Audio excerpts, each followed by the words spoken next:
CPIM Paravur area സമ്മേളനത്തിന് മുന്നോടിയായി seminar സംഘടിപ്പിച്ചു. മുൻ കേന്ദ്രമന്ത്രി പ്രൊഫസർ KV തോമസ് ഉദ്ഘാടനം ചെയ്തു. നവംബർ 29 മുതൽ ഡിസംബർ 2 വരെ പറവൂരിൽ നടക്കുന്ന CPIM ഏരിയ സമ്മേളനത്തിന് മുന്നോടിയായാണ് പറവൂരിന്റെ വികസന മുരടിപ്പും വികസനത്തിന്റെ ഭാവി സാധ്യതകളും എന്ന വിഷയത്തിൽ സെമിനാർ സംഘടിപ്പിച്ചത്. മുനിസിപ്പൽ കവറിലുള്ള പഴയ പാർക്കിൽ സംഘടിപ്പിച്ച സെമിനാർ മുൻ കേന്ദ്രമന്ത്രിയും ഇപ്പോൾ കേരള ഗവൺമെന്റിന്റെ ഡൽഹിയിലെ പ്രത്യേക പ്രതിനിധിയുമായ പ്രൊഫസർ KV തോമസ് ഉദ്ഘാടനം ചെയ്തു. CPIM area secretary TR boss അധ്യക്ഷത വഹിച്ചു. ഏരിയ കമ്മിറ്റി അംഗം TV നിധിൻ സ്വാഗതം പറഞ്ഞു.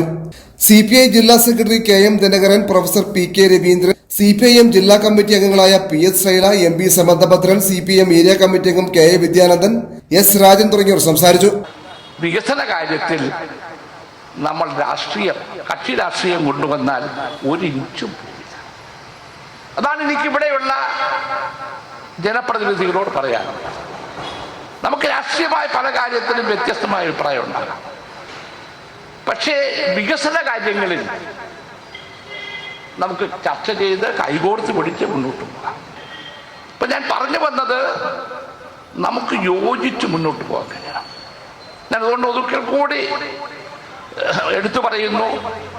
ഇപ്പൊ എടപ്പള്ളി മുതൽ മൂത്തകുന്നം വരെയുള്ള ഈ ദേശീയപാതയുടെ വികസനം പോകുമ്പോൾ ഉണ്ടായിട്ടുള്ള പ്രശ്നങ്ങൾ അത് പഠിച്ച് സംസ്ഥാന ഗവൺമെന്റിന്റെ കൂടി സഹകരണത്തോടുകൂടി എല്ലാവരും യോജിച്ച് ഒരു നിർദ്ദേശം നൽകാൻ കഴിഞ്ഞാൽ തീർച്ചയായും അതിന് പരിഹാരമുണ്ടാകും എന്നെനിക്ക് ഉറപ്പ് പറയാൻ കഴിയും. പറവൂരിനെ സംബന്ധിച്ചിടത്തോളം ഞാനിതിൽ പങ്കെടുക്കണം എന്ന് പറഞ്ഞപ്പോൾ ഞാനൊന്ന് എൻ്റെ മനസ്സിലേക്ക് തിരിച്ച് എവിടെയാണ് നമ്മൾ തുടങ്ങേണ്ടതെന്ന്. നമുക്കറിയാം, കൊച്ചി മഹാനഗരം ഇന്ത്യയിലെ അതിവേഗം വളരുന്ന ഒരു ആധുനിക നഗരമായി മുന്നോട്ട് പോവുകയാണ്. ഞാൻ അടുത്ത കാലത്ത് യൂറോപ്പിൽ പോവുകയാണ്. 15 ദിവസം ടൂറായിട്ട് പോയതാണ്. ഫ്രാൻസിലും പാരീസിലും സ്വിറ്റ്സർലൻഡിലും ഒക്കെ പോയി. അവിടെയുള്ള ടൂർ ഓപ്പറേറ്റേഴ്സ് എന്നോട് പറഞ്ഞത്, സാറേ, ഞങ്ങൾക്ക് ഇപ്പോൾ ഏറ്റവും കൂടുതൽ ഡിമാൻഡുള്ളത്, ടൂറിസ്റ്റുകളുടെ ഡിമാൻഡുള്ളത് കേരളത്തിൽ വരാനും അതിൽ തന്നെ കൊച്ചിയിൽ വരാനും. കാരണം കൊച്ചിയിലേക്ക് കണക്ടിവിറ്റി ഉണ്ട്. നമുക്കറിയാം, ഏറ്റവും ടൂറിസത്തിന്റെ വളർച്ചയിൽ ഏറ്റവും പ്രധാനപ്പെട്ടത് എയർ കണക്ടിവിറ്റിയാണ്. നമുക്ക് കൊച്ചിന് എയർപോർട്ടുണ്ട്, എയർ കണക്ടിവിറ്റി. ലോകത്തിലെ വിവിധ രാജ്യങ്ങളിലേക്ക് നേരിട്ട് ഫ്ലൈറ്റ് ഉണ്ട്. ഞാൻ ഇവിടെ കൊച്ചിയിൽ നിന്ന് ദുബായിൽ പോയി, ദുബായിൽ നിന്നാണ് പാരീസ് പോയത്. ഒറ്റ ഫ്ലൈറ്റിൽ കയറിയാൽ ദുബായ് വഴിയാ പോകും. തിരുവനന്തപുരത്ത് നിന്ന് ഇപ്പോൾ പല സ്ഥലങ്ങൾ, പല രാജ്യങ്ങളിലേക്കുള്ള ഡയറക്റ്റ് കണക്ടിവിറ്റി വരുവാണ്. അപ്പോൾ നമ്മുടെ ഏറ്റവും വലിയ സൗകര്യം, കൊച്ചിയുടെ ഏറ്റവും വലിയ സൗകര്യം എയർ കണക്ടിവിറ്റി ഉണ്ട്, റെയിൽ കണക്ടിവിറ്റി ഉണ്ട്. മാത്രമല്ല, ഇവിടെ ഇതിന് സൂചിപ്പിച്ചത് നമുക്ക് വാട്ടർ മെട്രോ, അതിൻ്റെ ഒരു വികസനത്തിൽ വരുമ്പോൾ പറവൂരിനും സ്വാഭാവികമായിട്ട് സാന്നിധ്യം കിട്ടണം. വരാപ്പുഴയിലേക്ക് നീട്ടുന്നതിനുള്ള ചർച്ചകൾ നടക്കുന്നു. സ്ഥലം കൊടുത്തിട്ടുണ്ട്. ഞാൻ അതുമായിട്ട് ലോക്നാഥ് ബെഹ്റ ഇവിടെ ഒരു പരിപാടിക്ക് വന്നപ്പോൾ ഞാൻ സംസാരിച്ച കാര്യമാണ്. അപ്പൊ നമുക്ക് ഇന്ത്യയിൽ 3-in-1 എന്ന ഒരു മെട്രോ സംവിധാനമുള്ളത് കേരളത്തിലാണ്. Road metro, train metro, water metro. ഞാൻ ആരാണ് ഇതിന്റെ പിതൃത്വം ആർക്കും വേണ്ടി ഞാൻ പറയുന്നില്ല. എല്ലാവർക്കും ഇതിന്റെ പിതൃത്വമുണ്ട്. അപ്പൊ 3-in-1 മെട്രോ, നമുക്കൊരു ടിക്കറ്റ് എടുത്താൽ ഇത് 3 സഞ്ചരിക്കാം. ആ 3-in-1 മെട്രോയുടെ ഗുണഫലം കൊച്ചി മഹാനഗരത്തിന്റെ സാറ്റലൈറ്റ് ടൗൺ എന്ന നിലയിൽ പറവൂരിൽ ലഭ്യമാകേണ്ടത് നമ്മൾ വളരെ ഗൗരവമായിട്ട് എടുക്കേണ്ട ഒരു കാര്യമാണ്. കൊച്ചി നഗരം വളരുമ്പോൾ കൊച്ചിൻ കോർപ്പറേഷൻ മാത്രമല്ല വളരുന്നത്. ഇപ്പൊ കൊച്ചിയുടെ ഏറ്റവും വലിയ പ്രാധാന്യം, ധാരാളം ഹോട്ടലുകളുണ്ട്. 7 സ്റ്റാർ ഹോട്ടലുകൾ, 5 സ്റ്റാർ ഹോട്ടൽ, ഹോം സ്റ്റേകൾ.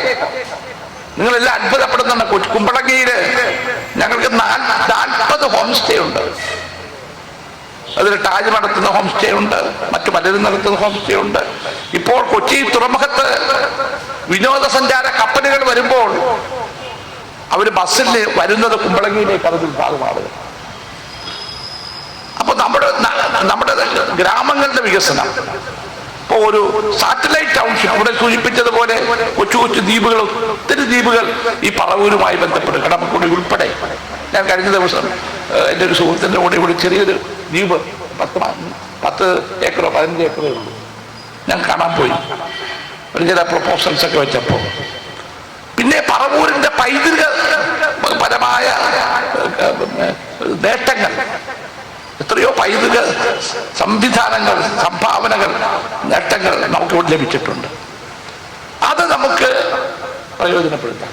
അപ്പൊ നമ്മളെ സംബന്ധിച്ചിടത്തോളം വികസന കാര്യത്തിൽ ഞങ്ങളുടെ അന്ധമായ രാഷ്ട്രീയ എതിർപ്പുണ്ടാവില്ല. ഭരണകൂടങ്ങൾ വരികയും പോവുകയും ചെയ്യും. നമ്മൾ കണ്ടിട്ടുണ്ടല്ലോ, എത്രയോ ഭരണകൂടങ്ങൾ വരികയും പോവുകയും ചെയ്യും. പക്ഷെ അതിനതീതമായി ജനങ്ങളോടൊപ്പം നമുക്ക് നിൽക്കാൻ കഴിയണം. അങ്ങനെ ഇടതു മുന്നണിയും പിണറായി വിജയനും നിന്നതുകൊണ്ടാണ് കേരളത്തിന്റെ ചരിത്രത്തിൽ രണ്ടാമത് കൂടി ഒരു ഗവൺമെന്റിന് രൂപം കൊടുക്കാൻ കഴിഞ്ഞത് എന്ന കാര്യം ഒന്ന് മാറുന്നു.